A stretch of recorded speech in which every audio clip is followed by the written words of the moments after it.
to the second day of this regional seminar on human development and the role of media.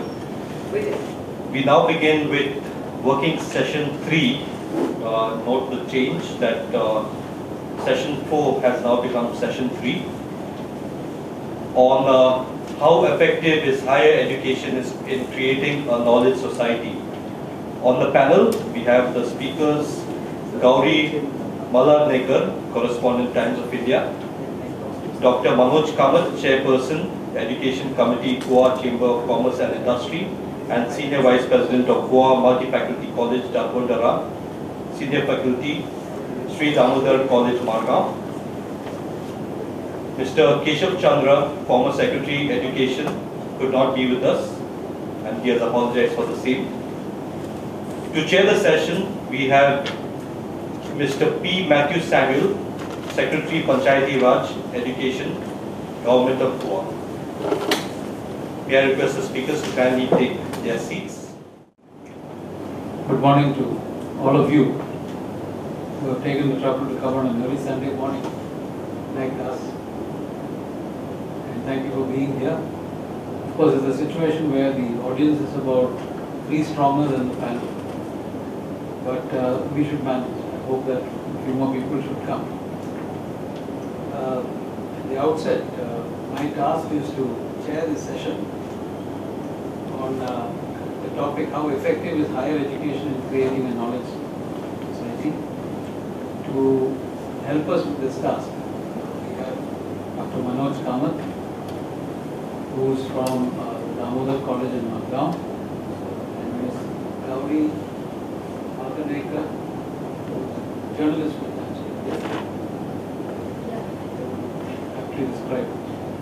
So, without much ado, I'll get into the subject. As the person chairing the session, I'm supposed to give a short overview of what this subject is before launching into it properly. We are talking about the impact of higher education in creating a knowledge society. Now, as far as this goes, we need to get 2 things in place first. What is higher education and what is the knowledge society? Now, I'm no expert in it myself. From what little I saw, the word knowledge society has 2 sets of meanings. One, as most people understand it, meaning a society that's based on knowledge, a society that runs on knowledge, which is nothing very new. For most of us, we always thought that it ran on knowledge. We didn't think that of course it runs on knowledge, technical expertise, knowledge of crafts, what the people know, handicrafts, textiles, whatever you name it, medicine, inherited learning that's come down from the past, experiential learning, scientific learning, research, and even how we conduct ourselves in our daily lives. But knowledge society also has another meaning, which primarily means a knowledge society that creates, shares and uses knowledge to improve the wealth and well-being of its people. Now, President Abdul Kalam gave a nice definition earlier, where he said that, in his book, Ignited Minds, it's quite a simpler thing. But he said, in a knowledge society, knowledge is the primary production resource instead of capital and labor. Now, we have all been used to knowledge, used to labor and capital as being the primary resources for our economy. But here knowledge takes place. Knowledge as in processed information. Now, we've also been using the word information age for the last maybe 20, 30, not 20 years. Information age is actually quite old. I think the word knowledge worker also was invented long ago, in the 50s. I remember reading a book by Zbigniew Brzezinski, who was the security advisor to General Ford. He brought out a book called The Technocratic Era. That was in the very early 70s or late 70s, where he talked about technocratic era. Then we had the word information age. But I think we can distinguish this information age, where we talked about the age of the personal computer and how we have masses of data produced and how that data was being traded and used. as to knowledge, which is not just raw data, but processed information, which can be used to create wealth, which is used as a medium of trading and which is used to create wealth for the people. And now there are a lot of definitions there. So we understand knowledge society in the background of knowledge with the information and communication infrastructure, which is very important to put this all together. And then we talk about the impact of education. So I am just trying to put the picture into the right perspective, or put just the boundaries on it. When we talk about knowledge society, we are talking about a society where knowledge is the primary producer of the economy, primary engine of the economy. And this engine is run on an infrastructure of ICT, which is information and communication technology.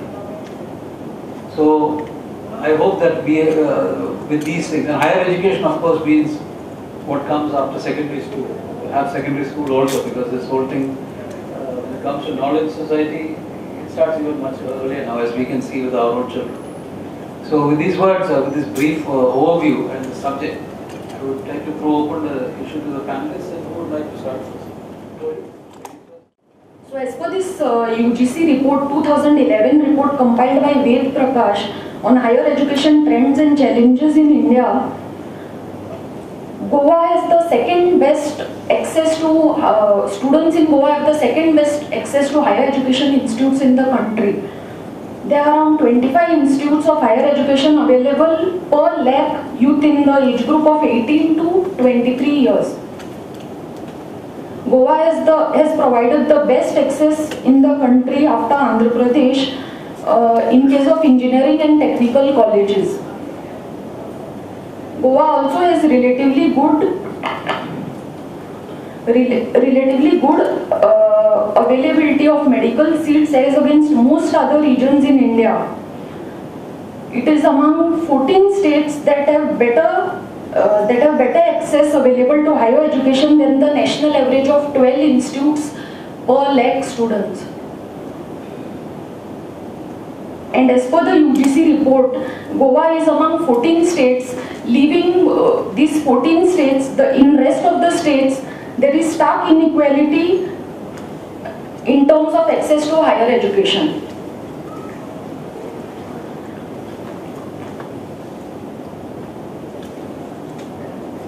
Goa also has a fee structure that is at a very affordable level, and accessibility to higher education institute is not only city-based but also in rural areas the accessibility of higher education institutes is very good. These are the positive aspects. But we have to also see that as per the report, Goa has the second best accessibility to higher education institutes.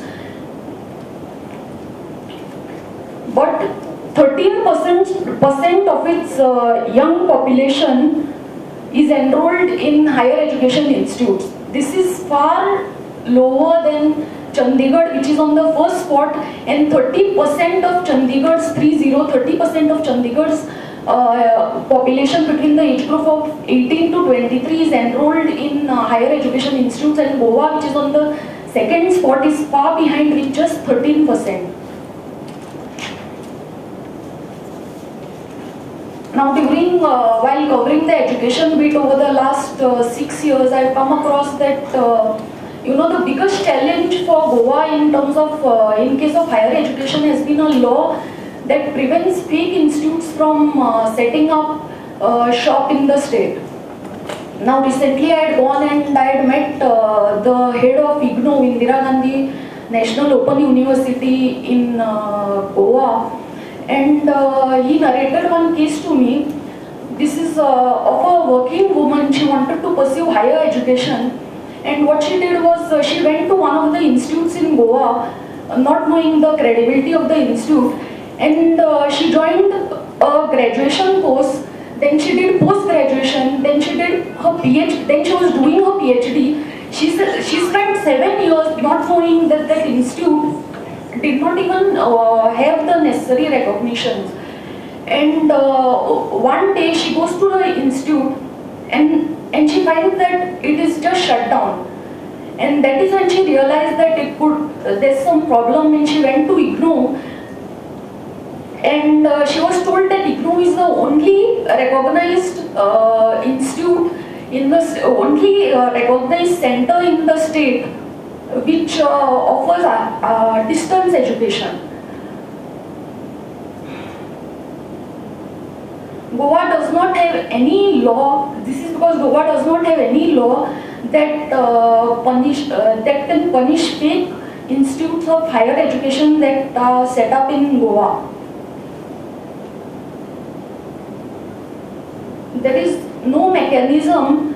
It has been admitted to me by the Director of Higher Education also. There is no mechanism in place to keep a check on these institutes of higher education that claim to offer distance education or even full-time education. There are so many offering hospitality courses, and the state does not have any record of how many of these institutes, such institutes, are functioning from the state.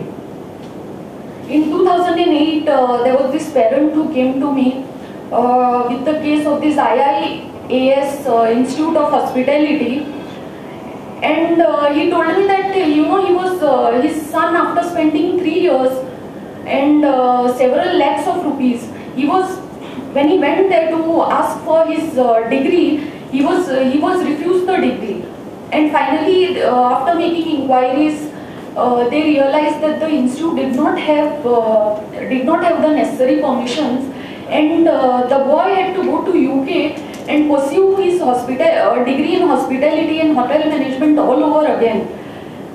Many people are not aware in the state that there's this committee of UGC, DEC, Distance Education Council, and AICTE.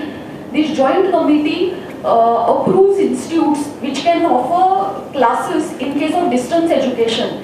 Rest of the institutes, without the permission of this committee, and the institutes that are recognized by this committee can be found on the UGC website. It's freely available on the internet, but people are not aware of this, and institutes that are not recognized by this, permitted by this council, cannot hold classes. They can only act as the body between the students which facilitates admissions and provides them the study material. One small ad which could be easily missed, is I think the state machinery can do much better than that, because in case of this, like I mentioned, this IIAS case, the parent who came to me, he happens to be working on the ship. He himself is not very educated, and there are several of these students, who are, it's the first generation seeking higher education, and they can easily fall prey to this kind of institutes. I also realized the extent of the problem when one of my colleagues, he wanted to pursue a degree course, and what he did was he went to one of the Penjim centers. We see so many boards saying that higher education degrees or distance education is available. He entered one of the so-called study centers next to Don Bosco College, and he was told that what he told me was that he was told that without answering first year or second year, within a period of 6 months, he can appear for an exam, and he can get a degree certificate from Madurai Kamaraj University. And when I heard that, I was very surprised. I said, journalists, like it is the rule in journalism, whatever is too good to be true, it is often, it is often the case. It is really too good to be true. It cannot be true. Then another problem recently I've come across is this self-financed courses, which the Goa University has permitted. There are a lot of self-financed, since Goa University allowed colleges in Goa to open these self-financed courses, we see that so many institutes are offering BBA in travel and tourism, BBA in business, so many BBA degrees. Also, that is the same case with Bachelor in Media Studies. And many of these students, they come to us for internship, and we find that it is their knowledge is only theoretical, in case of media at least. But even in case of this BBA degree, I don't have the knowledge in that field. But during an interaction recently, last month, with the Goa University registrar, he told me that he admitted that there's been no study which can say that, I asked him what are the employment opportunities available to the students, so many of them passing out from these BBA degrees, and he said there's no study that has been conducted which can say that, these students are getting this kind of employment and that it offers them any kind of better remuneration than doing a regular degree course. But having said that, it is also hard to also say that a major problem to introduce these innovative kind of fields and streams of education in higher education in Goa has been the lack of industries. What happens is that there is, even if you introduce these courses, very often students do not find the right kind of internships and the kind of industry interaction that is required. I believe it only happens in case of these pharmaceutical companies and the pharmacy students. Otherwise, I don't think they are like BBA and these other courses. There's not the required industry is not there in Goa, which can which can help the simultaneous development of the course and the industry.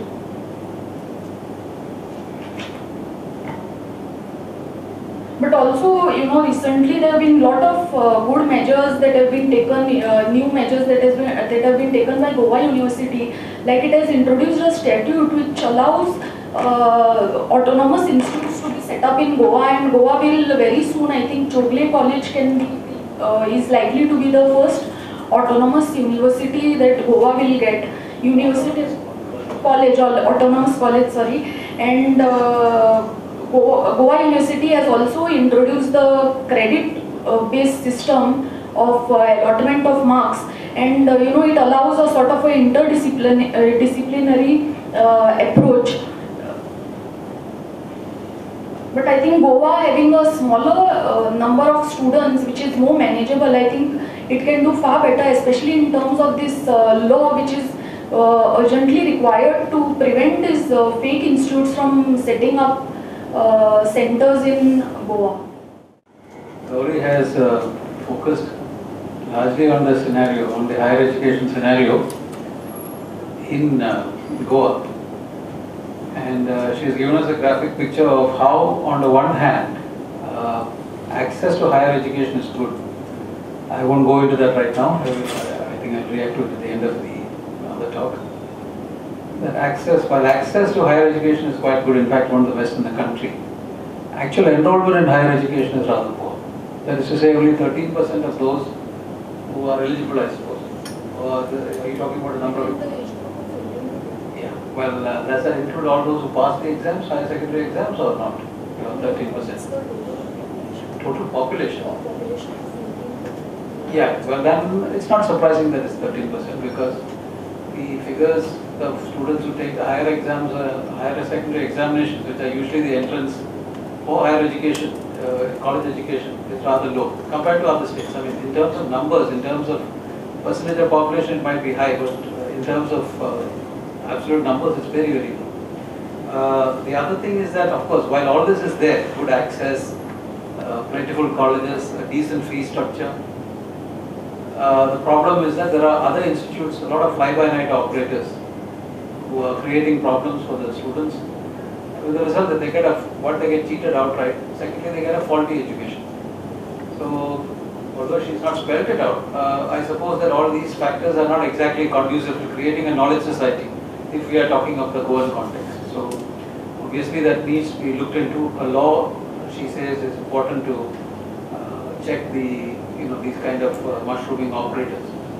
Now, on that, we will leave it at that tone, and now we'll ask Dr. Manoj Kamath.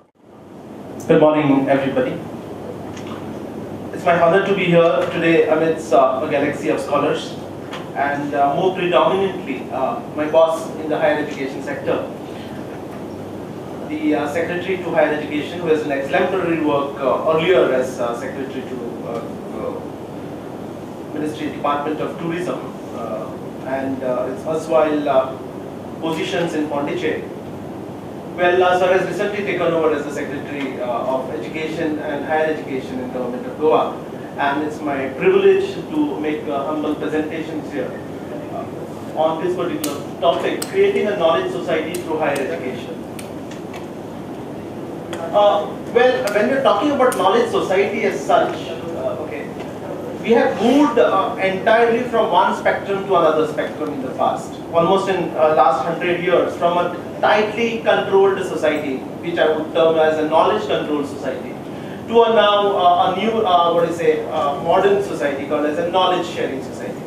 And when I talk about knowledge-controlled society, I talk about knowledge being predominantly, dictated and controlled in the hands of few sections of the society, and knowledge which was erstwhile called as or regarded to be very, very secretive. So from that particular phase where knowledge is secretive and knowledge is tightly controlled among few sections and among few communities, we are now talking about sharing knowledge. So probably in India that's a dynamic shift. And as a result of this, we find these three important constituents, in terms of equality, in terms of exclusion and conflict. All these social problems have come down to a considerable extent.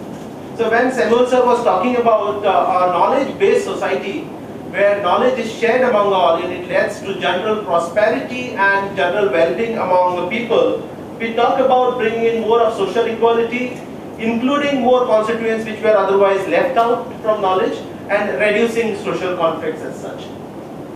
So it is also very clearly demarcated between how different information-based societies and knowledge-based societies are. So I talked about information explosion, and he says information is not knowledge, because information is just raw data. So when we are talking about information societies today, it is based on information breakthroughs. But knowledge society is much broader than that. It is much more comprehensive than that, and it has different political, ethical, and social dimensions as such. Global information would be conducive to the society, would be good to the society only when it is favoring development of the society as a whole. So if somebody tells you that information society would lead to development, no, not really, because information society would otherwise only give you channels or mechanisms. It is only knowledge society which could help in better deliveries. That's what we need to understand. Also, try to look into the context in which the word knowledge society was used. First used in the year 1969 by management guru Peter Drucker. We are talking about it in more contextual cases only recently in 1990s. So what is knowledge society all about today? If knowledge society is a mechanism for social growth, social prosperity, it is something which would improve conditions as a whole. Well, now let me tell you, when we are talking about education as a mechanism for increasing the well-being of people, education is a basic right. So, and we are specifically talking in the context of higher education, so which I would talk later. But knowledge society is a continuous innovation. So when we are talking about continuous innovation, it demands something very specifically. First one is in terms of development of knowledge, and second in terms of sharing of knowledge. So when these two things come together, probably we understand that a knowledge society could be effectively built on sound pillars. But very specifically, we must understand that knowledge society should not be monocultured. It must be comprehensive enough as well as inclusive enough to integrate new developments. Second, it must include or foster knowledge sharing and knowledge development. Third, importantly, knowledge is a public good and it is not a private good meant only for some people's consumption. And finally, as sir said, knowledge should build into prosperity and success, overall development of the society. So it must be a road to economic and cultural wisdom. Then probably we can say that knowledge society is built. We are fortunate to say that Goa has been a cradle of intelligentsia over the years, over the generations. We also have a good genetic pool of intelligent people which can really help us to bring in such kind of an environment. And let us see how higher education has helped us, not only specifically to Goa but specifically to India in building up this knowledge society as such. There are two important constituents of higher education. Well, as it was pointed out, after your say maybe higher secondary education, so it would include your undergraduate, postgraduate as well as your research, what we talk about. Undergraduate education accounts for 85% of the total higher education context. And well, when we are talking about opportunities for higher education, we are talking about the vocational and the skill building kind of institutions. We are talking about the universities. We are talking about specific research institutions, institutions of national importance like that of NITs, IITs, IIMs, and as well as our typical university system. And when we are talking about emphasis on higher education for knowledge building society, the importance of school education also should not be understated or underestimated towards it. Now look at this, when we are talking about higher education sphere, I specifically talk about 4 quadrants, the research part of it, the strengthening the academic section part of it, the teaching as well as the societal part. Now, let me describe in detail these 4 areas. When I'm talking about research, higher education can build better knowledge societies only if the research enhances innovation. So there should be more thrust on what you say as more than rather than the desk research, action-oriented research. Number 2, academics, instead of educational institutions becoming factories for churning out degrees, we must see that these institutions promote business enterprise, development of business and growth of business as such. Then probably it would have meaning to developing a knowledge society as such. When we are talking about teaching, it should not only encompass passing of information, which is otherwise not possible through different electronic mechanisms. Teaching must contribute to development of human capital and skills. And finally, when we are talking about the societal impact, we should focus on reducing the social inequality as such. So all these things coming together rather than normal teaching learning process. Okay, a holistic or a comprehensive view, probably then only higher education can build up an comprehensive knowledge society. To simplify whatever I have said, I have 4 quadrants. At the global level or the international level and the local level. Talking about the other 2 dimensions, higher education's impact on the state and higher education's impact on the employment market, because finally your graduates and postgraduates must be employable. Now look at this, when I am talking about open networking in higher education, I put it in the left hand quadrant.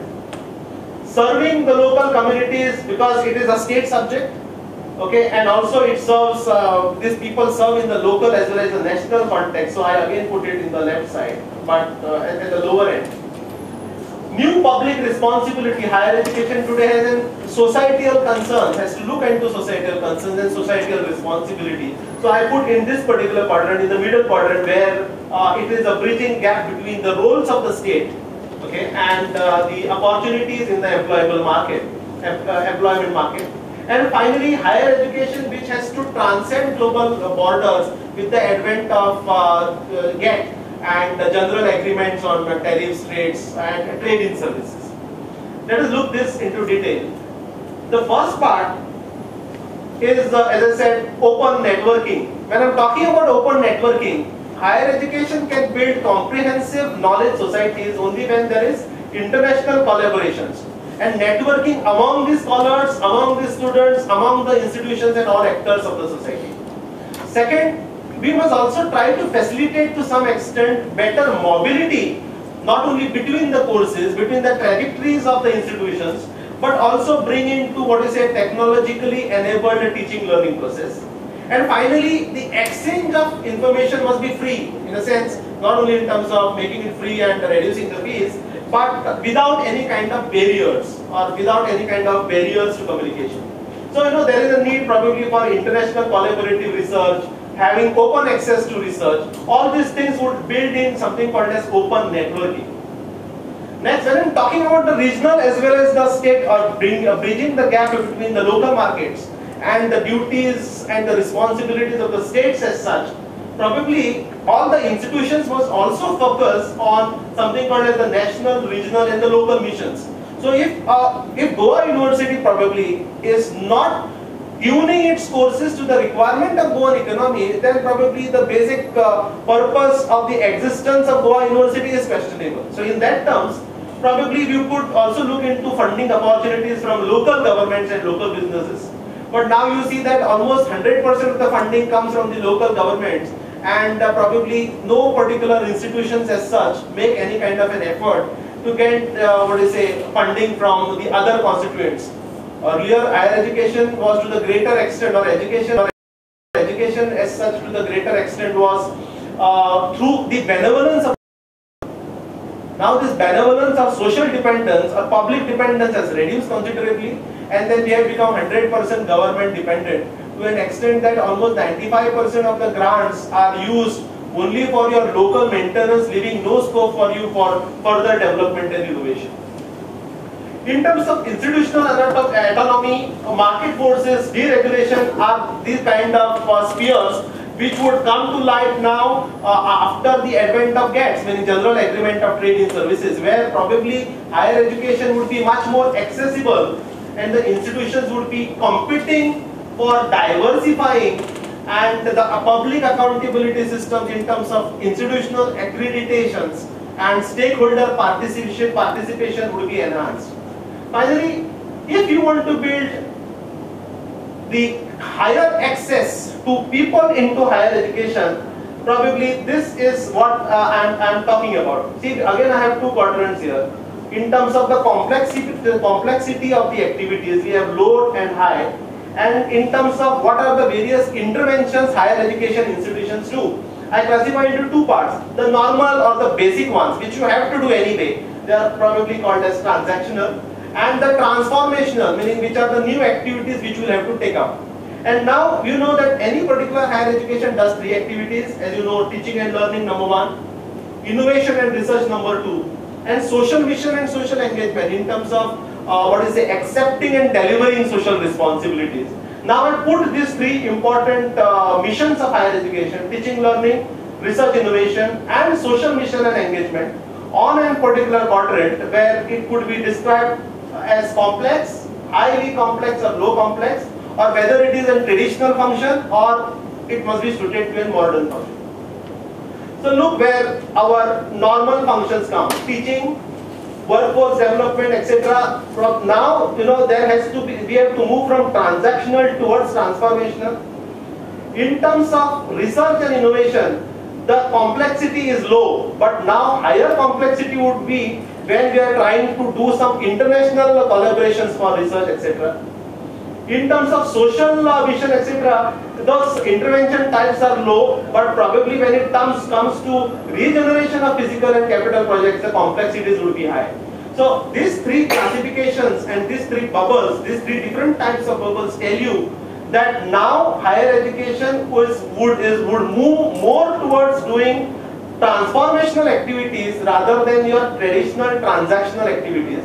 And then you also see these bubbles, more of these bubbles are put up in the higher axis of the quadrant. That means the complexity of the activity is going to increase rather than being at a lower level.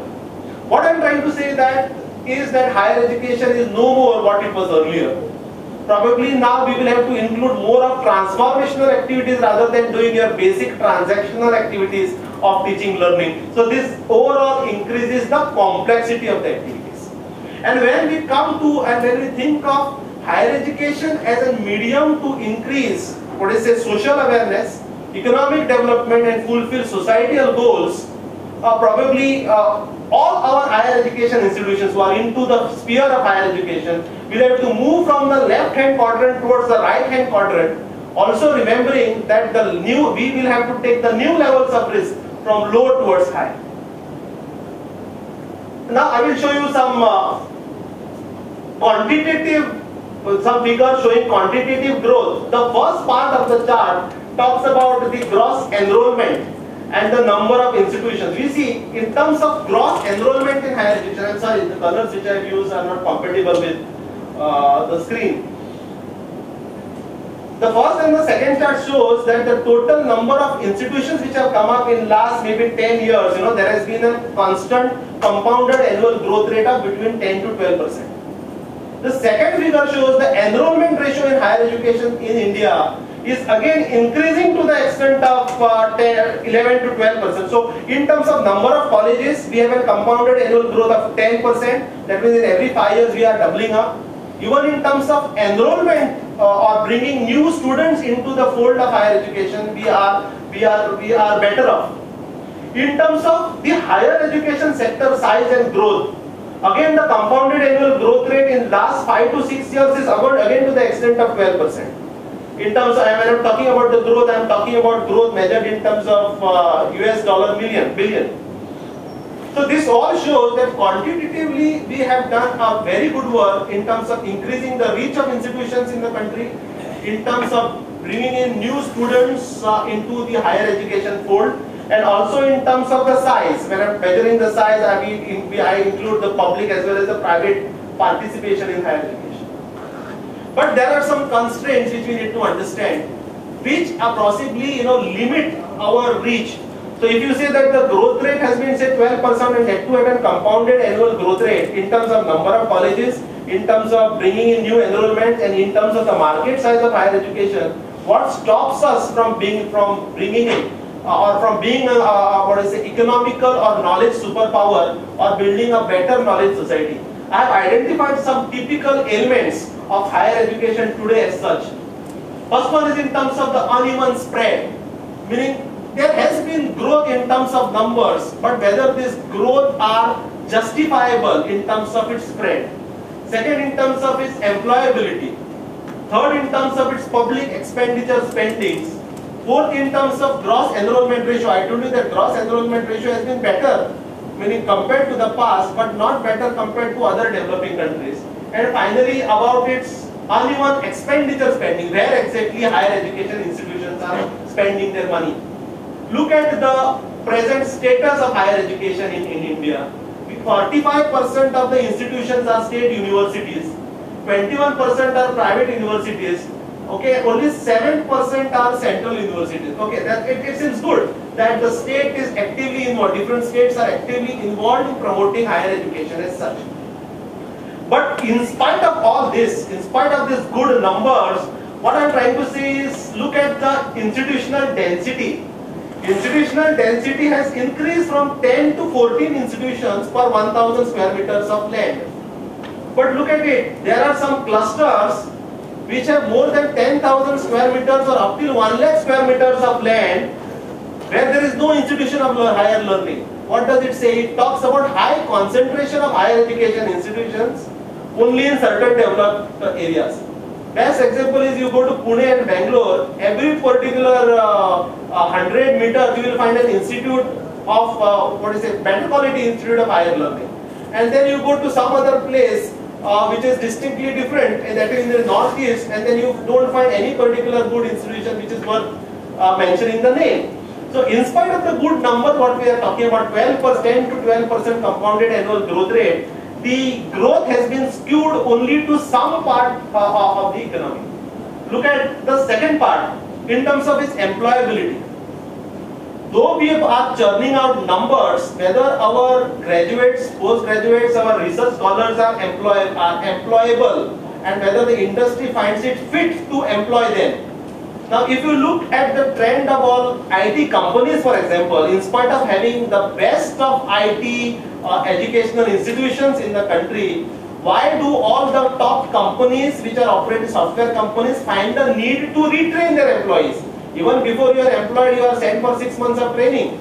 So which means that what education, what you deliver and what industry demands, there has been some gap. And till date, we haven't seen any kind of skill gap assessment or need-based assessments done or those kind of studies done. In terms of vocational education, skill councils, all states in India have centers for vocational education. But tell me, in spite of last 25 years of vocational education in Goa at 11th and 12th standard, how many such students prefer to get into running their own vocation or getting kind of an self-employment for them? Meaning, if my vocational students get into degrees of higher learning after their 12th standard or after completing vocational education, the entire purpose of vocational education is failed. Right? And the same thing is in terms of the skill councils. Now,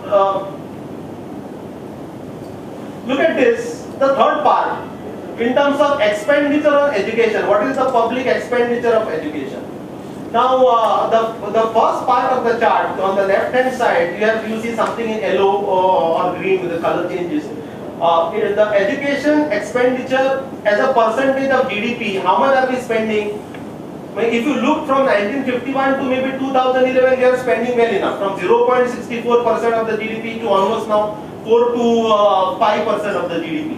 Okay, fine. But in terms of our public percentage of public expenditure, you look at the figures for last 10 years or last 10 to 15 years as such, the figures are more or less the same, meaning from 13 to 37% to 14%. There has been no improvement.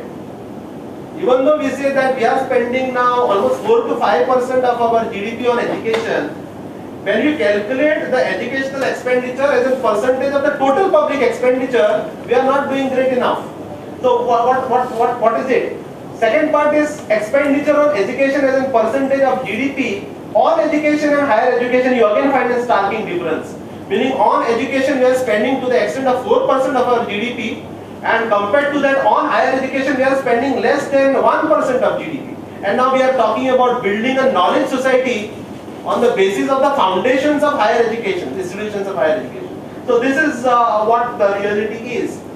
Even though the higher education in India, we have good GR, that is gross enrollment ratio of around 20%, it is far below the world average. Forget about this comparison with the world. Even if I show you the statistics at the state level all over India, you would be surprised to see this. Look at it. Goa does not rank second, it ranks fourth. But it is comparatively better. The gross enrollment ratio is 28%. Now compare it with other states. Look at Jharkhand, Rajasthan, Uttar Pradesh, Bihar, Tripura, West Bengal. And now you look at the differences, and these are their interstate variations. Now again I come to the same question. We are trying to think of building a knowledge society based on pillars of higher education. On one hand, our education department, our education ministries at the national level talks highly that our gross enrollment ratios are increasing, GDP expenditure, education expenditure to GDP is increasing, and look at what are the outcomes and how we build up and how will we take up corrective actions.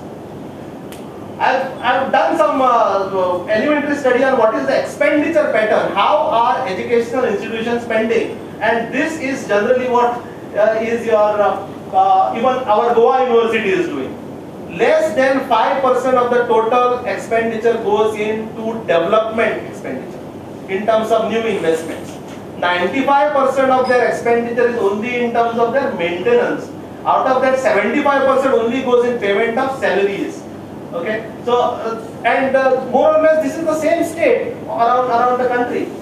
What are the other concerns? India is talking about universities which are we have almost 350 to 400 universities. China has created more than 1,250 universities in just span of 3 years. Next, none of our university ranks in top 50. Almost 80% of the entire country does not have good higher educational institution as such. Even there are some universities which have more than 400 affiliated colleges, okay, whereas the average in India is about 100 affiliated colleges affiliated to any particular university. So ultimately, when it comes to building up a knowledge society, we will have to look into what are the ailments, and unless we try to correct these particular ailments, the building up of a knowledge society based on higher education alone would only remain as a distant dream. I'm not being pessimistic. I'm just very frank and open in terms of presenting the data, what is available in the public domain. We will have to ponder on how we correct such situations before thinking about idealistic ideas. Thank you very much, Manoj, for a really comprehensive presentation. A little amount of work has gone into it. And in his presentation, Dr. Manoj Kamath has given us what the dimensions of the knowledge society is, what it really is.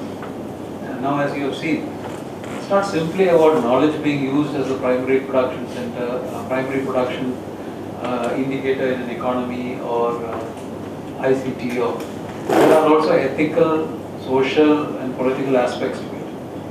So this question of knowledge society, although as he said, we have already had this word with us for more than 50 years. 59 was when Dr. So the thing is that now, you see, it's much more complex than we all thought at the beginning of this presentation.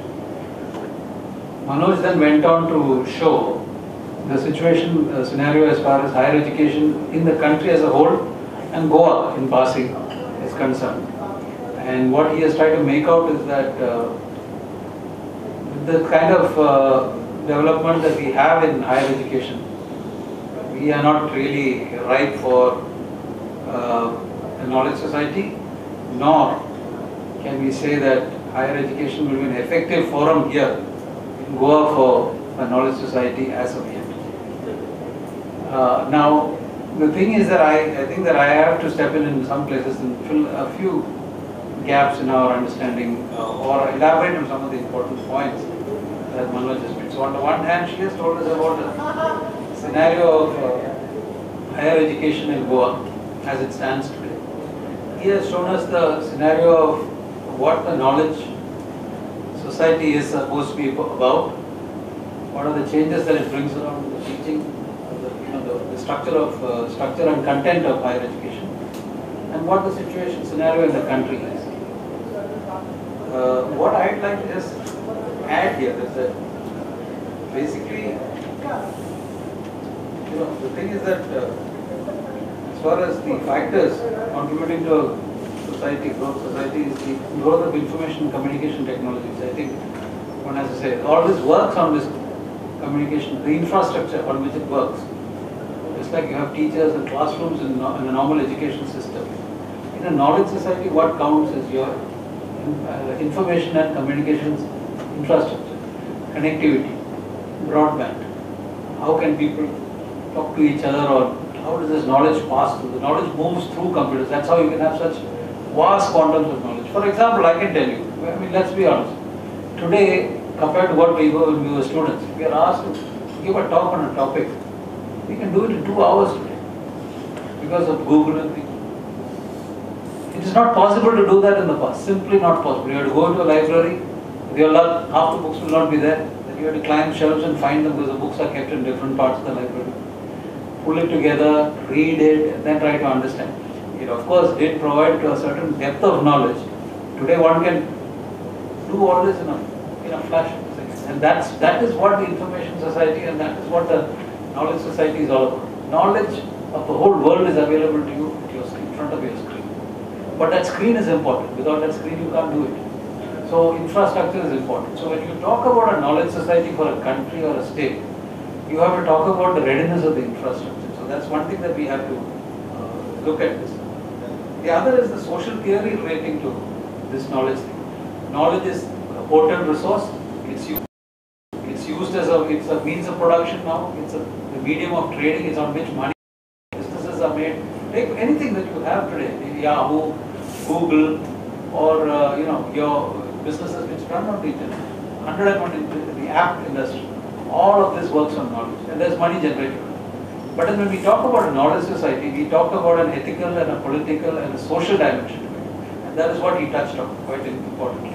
So he said, when knowledge is controlled by a few people, then you get social exclusion, you get social inequality, those things. So a knowledge society proceeds to go on the opposite direction. It tries to include everybody. And UNESCO had done a study on what should constitute a knowledge society. UNESCO had recently done a study. And basically, you see, you are doing this for bringing around well-being of society and the economic prosperity of society. It has become an imperative. You see, at the lowest level there is just taking out minerals or production of primary materials for somebody else to manufacture. Somebody else does the marketing, and somebody else goes to the higher end of marketing, and somebody finally the highest end is the knowledge industry. So basically, all economies are trying to move towards that end. It doesn't mean that manufacturing will stop. But like China is the factory of the world. And the manifold problems that exist there. And so infrastructure, the mode of production, the level at which your production is at, decides the quality of your society. Now UNESCO, when they said, it said what a knowledge society is. It said knowledge society promotes human rights and offers equal equal, inclusive and universal access to knowledge for all people. So basically the principles for development of a knowledge society are one, cultural diversity. You have to respect. You know, it's a monocultural thing. You have to respect cultural diversity because that cultural diversity is possible because your cultural resources are kept there. They have access to anybody. It can be propagated easily. The second is the equal access to education. We were talking about access to education. A very fundamental. She was telling about that. Goa, you have access to higher education. Then universal access to information. Anybody should be able to have. This is also a function of infrastructure and the kind of laws that you have. The other is freedom of expression. Because all this knowledge can flourish only in an atmosphere of freedom of expression. So this is what we say. When we talk about knowledge society, we're just not talking about computers or just knowledge as it is. You are talking about the social, the political and the environment or framework in which it stands. So it becomes far more complex than we initially thought it to be. The other is that, of course, now what will be the difference is in a way that he told, it's the digital divide. The haves and the have-nots. Those who have access to digital devices or digital means of communication and information and those that do not have. So what we are going to see in the coming years is a gap between those nations which have the digital access and those that don't have. Now fortunately India in that way is far better placed in the sense that we have, without our knowing it, maybe there's something we ought to be proud of, that what we have done in the digital technology is something amazing because many countries invented the telephone and they had the telephone lines laid all over the place, they had the Stauger exchange and they went to electronic exchanges and then finally slowly they took over in changing over to the digital thing. We were lucky. We didn't have much of a telephone, we didn't have much of a communication network we were talking about. We had it in the cities, they were linked internationally, etc. The rest of it was not there. We leapfrogged into the digital age, especially the mobile phones and the computers. We have done it in say 5 years. What it took 15 years for other advanced countries to do so. They had took 15 years because they had all the other technology and they had difficulties in switching over. We had no such thing. We just jumped straight. So this is one thing which you can say that we can always convert an disadvantage into an advantage. Simply because we don't have these things, we have an open mind, we can straight away jump to that technology. And this is the possibility that it holds for India. The other thing is that with regard to the role of education, again, a very excellent aspects on some of that, and I'd just like to, if you permit me, simplify some of that just to say very quickly that what is going to happen to higher education or education as such is that it will grow and change. That's what he said. So we matter from transactional to transformational. So education has always been transformational, by the way. It makes better people. Even in a state, education is not simply sending people to school where they don't create trouble on the streets. It's about transforming them into better human beings. That is the primary function of education, which we sometimes tend to forget. The other thing is that skills in reading, writing and mathematical skills, they will continue to be very, very important. Sometimes we have seen, like we were discussing yesterday, the growth of information technology has sometimes damaged our communication skills. In the sense that we write in abbreviations, we do it in Twitter and Facebook. The kind of thing that comes out. Sometimes communication means so many things. I don't know what it means. So we cannot lose sight of that. The other thing is that the skill of learning is primarily now not just ingesting knowledge, it's how to handle and process knowledge. It's the skill of learning is to learn. The skill of learning primarily is to learn, not just acquiring knowledge, but how to learn. So that is going to be more important. And the other thing is that it's not going to be restricted to the school or the college. It's going to be lifelong learning. The generation that comes, the generation that's already here, we are all doing some form of lifelong learning. You are all here today. Many of you are much older than students, but you are here today to learn. And this is part of the lifelong learning process, and it's going to increase more and more. And people will be doing this on a regular basis in their professions. So that is another aspect of the other is that in this skill that you have, the ability to locate, classify, and seek information and find out where the information is essential. There's so much of information out there, but you should know where to find it, and your skill has to be Like, unlike the past where you just simply took a book and started reading, you had to know where to find it, where it is hidden, how you work your search engines, where things are kept. This knowledge is also very important. Now, coming to the other aspects of it. Now, as far as education is concerned, I would just like to say that in both cases, the picture that you produce as statistics sometimes don't tell the whole story. But on one hand, she said that we had excellent access to colleges. The reason is simple, because the number of people in the market is so small. 3,000, 4,000 people in a year, that's nothing. When we look at Goa's or Pondicherry's, another one is always on the top. I used to look after education in Pondicherry. It was very comfortable to be going for all the meetings and we looked as a good boy. But the thing is that our numbers are very small. The smaller places always do it. We have a very high rate. But you take a place like Tamil Nadu, which has only 19%. But 19% of what? Of 2,000 times your population, or 100 times your population. So these states at the bottom, where the lines are coming only in the middle, they are the ones that are really doing a fantastic work. We have seen in many of these states complete transformation. And secondly, the social transformation. That is the difference. Day before yesterday, I got a call from my mason who built my house. He told me that I rang up just to tell you that my son has got his BTech in computer science. I said, wow. And believe me, in the south, this is a very common occurrence. The people who used to do our service trades, the barbers, the toddy climbers, the agricultural workers, the masons, the laborers, their children are just not going to be in that line anymore. They just cut across. Government policies also help in that states give money lavishly to their children for anybody's kid to go and study. So half my peons who used to work with me, their sons are now doctors. I used to run a textile mill. I have attended, 80% of those people are not to have anything to the textile mills.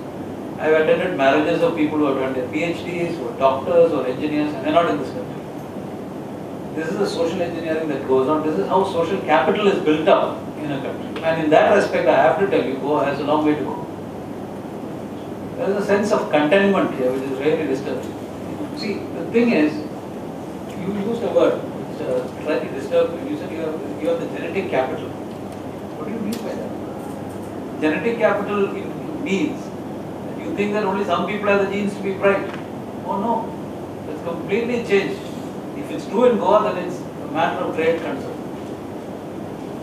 Because this genetic capital, we cannot use genes as a method of this. You may have said what is a felt truth here. But if that's a felt truth, then there's something seriously wrong. Which means that we are not leveraging most of our population to improve that thing. Because what we have seen in other parts of the country is that whole thing, where we thought that some people are really good at this and some people are not so good at it, will turn completely upside down on its head. Regardless of social background, regardless of your cultural background, regardless of your religious background, and regardless of your economic background, that whole model has been turned upside down in a generation. This happened here also. Which is why you have conflicts in your villages. People going to the Gulf, making good, coming back, and fighting with the local established gentry who can't tolerate, who can't stand it. And these guys are counter-led. Everywhere this thing is changing, we have to accept it. Building social capital, human capital in Goa is an imperative. And as a person who has been in education, I hope you don't mind if I say so, but you are here and maybe it makes some difference if I say so. Goa was the first place in India to have Western education. You have a lead of 200 years. 200 years over the rest of the country in Western education, and I don't see that advantage today. You have lost that advantage. You have to capture it back fast. I find here, and don't quote me outside, that you have outsourced your education to everybody else except you. That should not be the case. The state has to build up education. And one thing he said about quality of teachers. Unless your selection process is honest, transparent and clear, you will have a bunch of people who will ruin 3 generations of kids before they are out of the system. This is something which is very, very, very serious, which is a concern. People have to be alerted that you don't mess around with teachers. When you recruit teacher, whether it's a primary school teacher or a college lecturer, you don't give exemptions and relaxations left, right, etc. you make sure that he has the quality. If you don't get somebody, then get somebody from outside and get over that also. Because that is far better than creating a cycle of mediocrity. That impacts your institutions, and that is why our children are not able to compete abroad. And second thing you said, that is also an important observation. I'm sorry, I'm going a bit beyond the topic. When you say that there should be enough jobs in Goa for all the people who pass out, I would say, no, not at all. It shouldn't be the case. People should be encouraged to migrate, to go to other parts of the country and make a fortune. That's the only way you will keep your own state to yourself. Because here, if you were to create that kind of job opportunities, Goa would be full of factories. Why not start 2 steel plants? You get 7,000, 8,000 people working here. Instead of just pharmaceuticals, just go to basic what do you call, bulk drug manufacturing. If you drink water from your river, you will die. Your fish will all die.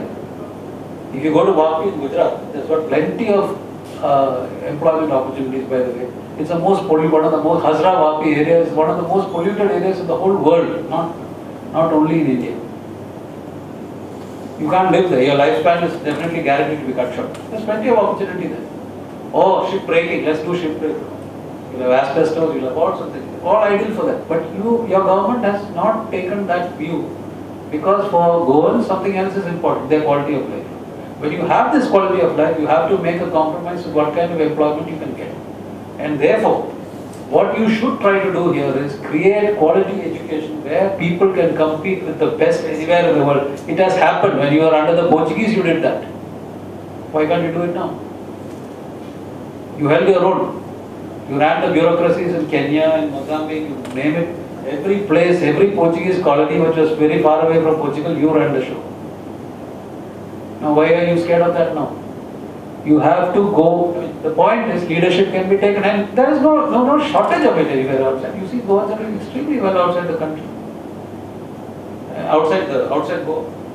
So, if we develop higher education mechanisms here, it doesn't mean that everybody has to get a job in Goa. This is a common thing that I face from many Goans today. Why don't we have it? No, that's not the thing. The thing is to go out. The thing is to seize economic opportunities, because when you are in your own place, the urge to excel is less, because you already have so many things going for you. Your family, your land, your community name, what already you have. The urge to work is less.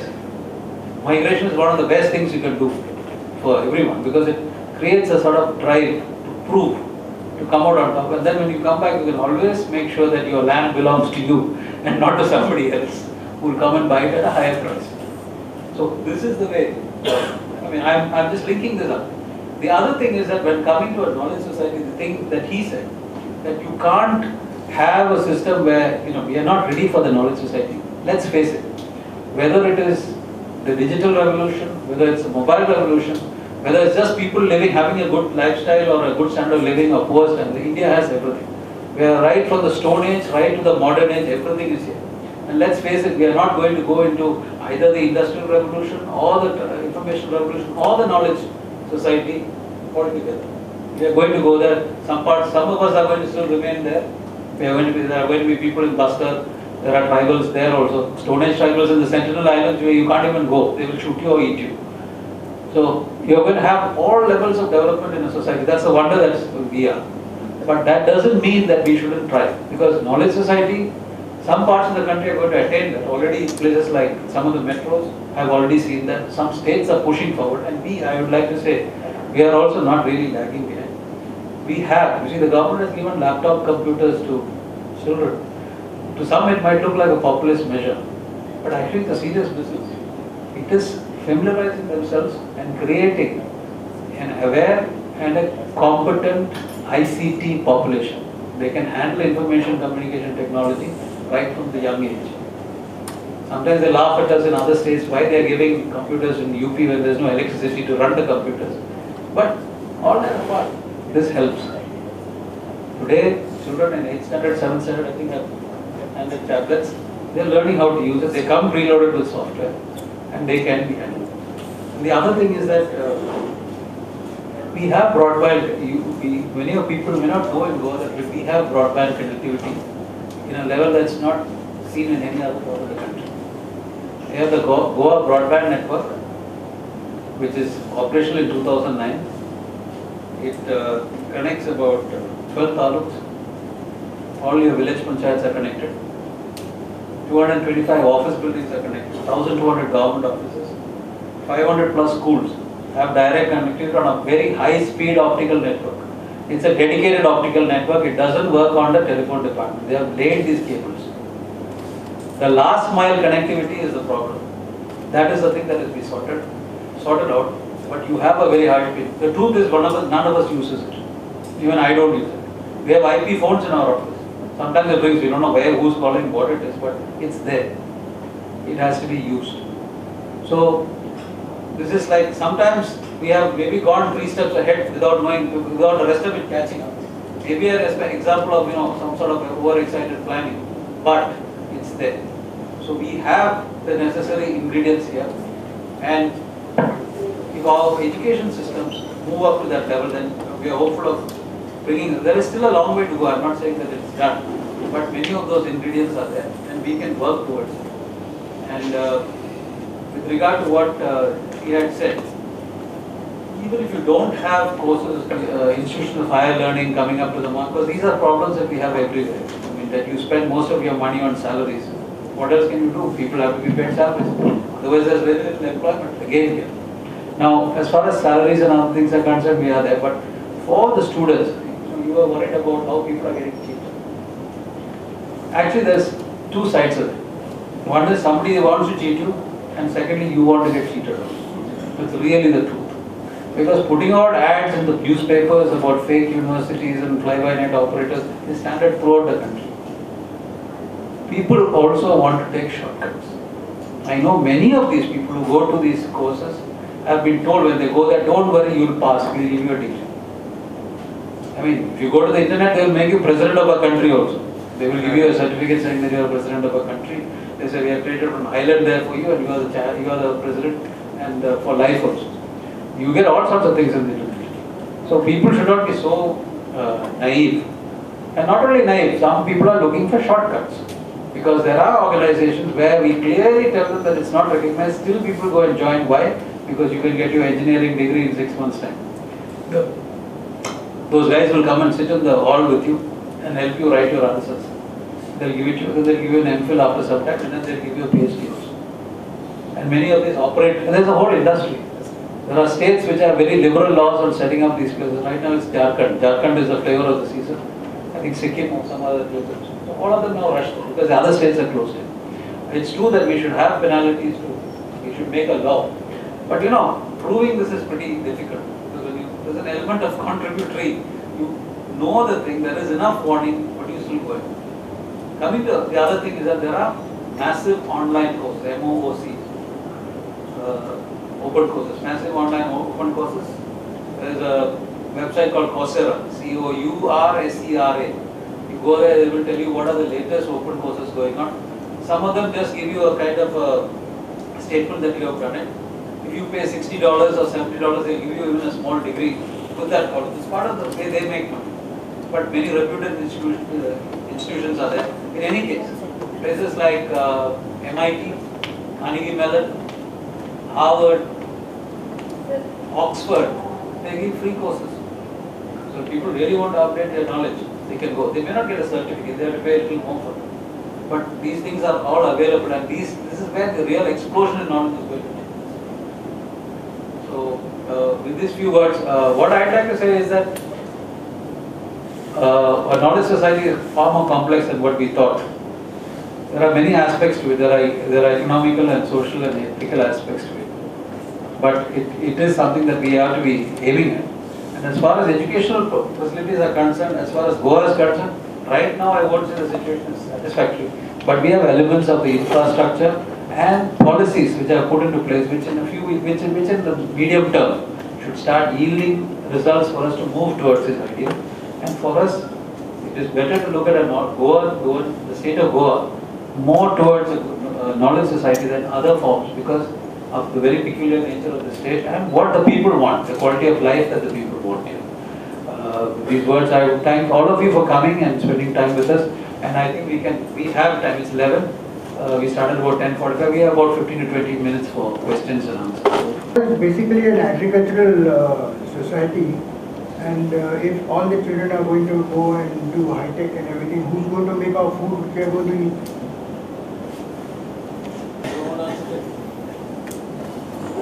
I also look after agriculture, unfortunately, right now. And I've always wondered why we have this portfolio. If you say Goa is an agrarian society, I disagree with you. It's not an agrarian society right now. If you go around, you see the vast bulk of area, and don't blame the information technology revolution for this. It started long before that. People stopped cultivating their properties because, one, it's very hard to work. Second, no one, I don't know, there are a lot of reasons for that thing. But the point here that I'm saying is, agriculture in Goa will have to take a different line altogether, because you have to get, because the cost of land is so high that for most people it doesn't make sense to do agriculture. That's why they don't do it. And you can buy them. We have to go towards mechanization of agriculture, which is going on in the government here. But basically, Goans will want to farm. That is the main thing. If they don't, then it's very difficult to take it in that path. IT is just going to fill up what the people want to do. And what people unfortunately don't want to do here is to get their hands dirty, take a shovel and get into the ground, into their own land. That's the problem. Now, that is an attitudinal problem. It's very little to do with the occupational matrix here. There's a problem of labor, and there's a problem of the land, and there's a problem of growing items with and what the education system is doing is turning out more and more doctors and more lawyers, and there's not, now that there are so many lawyers that they're going around with something in their pocket.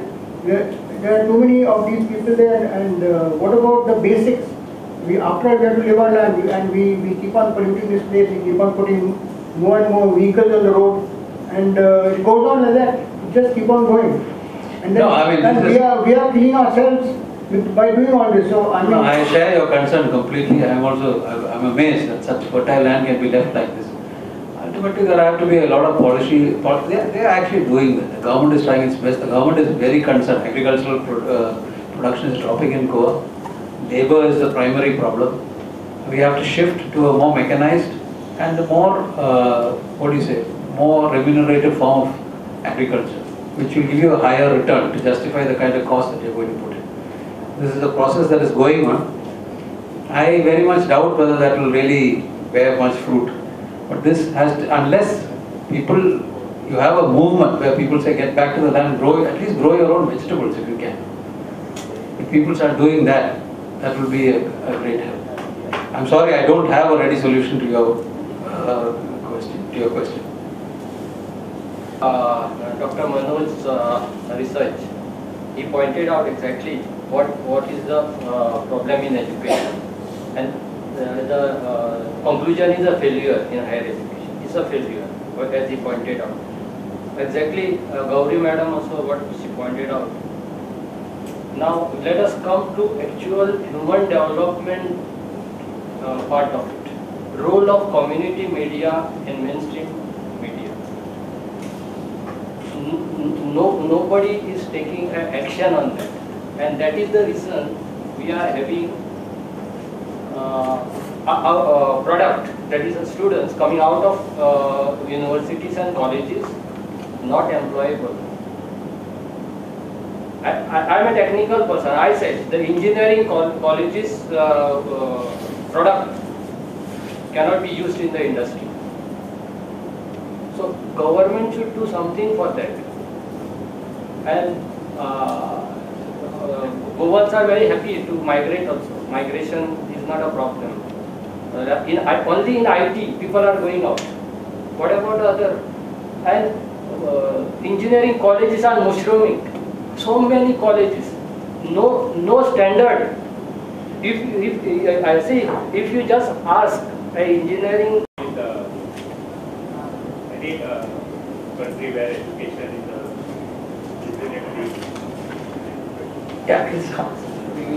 Yeah, so in the developed countries, it could be somewhere between 15 to 20% on higher education as well as higher education. But here it is not only about allocating money. If you go into the details of how the departments, how the ministries are spending money, you would find in the Ministry of HRD itself not more than 75% of the allocated budget is being used. Why we talk about Delhi, even we talk about different schemes implemented in Goa, talk about midday meal scheme and talk about Sarva Shiksha Abhiyan and try to find out how much of planned and non-planned expenditure is actually made. So it is not more about allocating, it is more about how effectively you are utilizing. We'll take the last question from you before we wind up. So, my question is, today education, especially I am talking about higher education, there is a lot of commercialization. Education has become a money-making business today. I want to know what is the role of higher education in controlling this process, because you see, when I say I am in the system, I say there is no actual imparting of knowledge and skill to the student, but the institutions are interested in making money in the various courses like self-finance courses and various other courses, old wine in a new bottle. See, the problem here is it is about commercialization of education. It becomes a means of making money. And then you have a ready market for it. Then they will work. So we can shout all we want about fake education and wrong education. But if still people will go, see, a person whose kid has got 45% marks wants to make him an engineer or even worse a doctor. And he can do it if he has the money. And then God help all the other hapless people who are going to come under his treatment. Fortunately, most of them will not become engineers or doctors.